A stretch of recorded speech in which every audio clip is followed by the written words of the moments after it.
tentang dasar-dasar manajemen sumber daya manusia atau MSDM. Nah, topik ini tuh penting banget karena kayak yang kita tahu, di balik suksesnya suatu perusahaan pasti ada peran karyawan atau dalam manajemen kita sebut sumber daya manusia. Mau tahu kan? Kita ngobrolin apa aja? Tonton sampai habis ya. Nah betul tuh, kalau menurut buku pengantar manajemen bisnis karya Handoko, sumber daya manusia adalah suatu proses memperoleh, mengembangkan, memotivasi, dan memelihara tenaga kerja untuk mencapai tujuan organisasi. Jadi bukan cuma mengatur karyawan, tetapi juga bagaimana cara mereka berkembang dan betah di suatu perusahaan. Nah, kalau kita bicarain mengenai fungsi MSDM, yang pertama itu ada perencanaan sumber daya manusia. Contohnya kayak menentukan kebutuhan tenaga kerja agar jumlah dan kualitasnya sesuai dengan kebutuhan organisasi. Nah, yang kedua itu ada rekrutmen dan seleksi, kayak memilih orang-orang yang tepat pada posisi tertentu. Yang ketiga itu ada pelatihan dan pengembangan, kayak meningkatkan kemampuan dan potensi karyawan agar kinerjanya lebih baik. Yang keempat itu ada kompensasi, kayak memberikan tunjangan, bonus atau gaji kepada karyawan.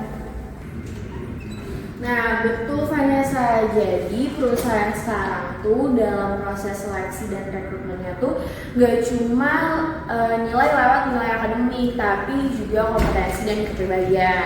Nah, dalam teori MSDM ini tuh disebut sebagai kompetensi. Jadi yang dinilai itu nggak cuma yang bisa kerja, tapi yang bisa menyesuaikan dengan budaya organisasi. Jadi proses seleksi dan rekrutmennya tuh harus objektif dan transparan. Nah, setelah rekrutmen, ada juga pelatihan dan pengembangan yang gak kalah penting. Menurut teori human capital, manusia dianggap sebagai aset yang bisa meningkatkan nilainya melalui pelatihan. Misalnya pelatihan komunikasi, kepemimpinan, atau teknologi baru. Dengan melalui hal itu, produktivitas meningkat dan karyawan tidak merasa dirugikan. Nah, selanjutnya kita membahas motivasi. Berdasarkan dari teori yang sudah dibahas, setiap manusia memiliki kebutuhan, mulai dari kebutuhan dasar sampai aktualitas diri. Jadi, perusahaan harus bisa memahami hal tersebut. Misalnya, selain gaji, karyawan juga butuh rasa pengakuan, rasa aman, dan kesempatan untuk berkembang. Jika semua hal tersebut sudah terpenuhi, maka kinerja pasti akan meningkat. Oke, jadi kesimpulannya teori dasar MSDM itu ialah mencakup tentang teori dan praktek yang sangat berhubungan.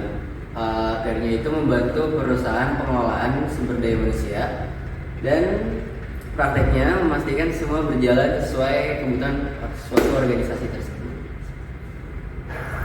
Oke guys, sekian penjelasan kami tentang dasar-dasar manajemen sumber daya manusia. Saya Erika Maria Mangawal, saya Putri Basuri, Saya Cindy Ruminasari. Saya Vanessa Semiulia.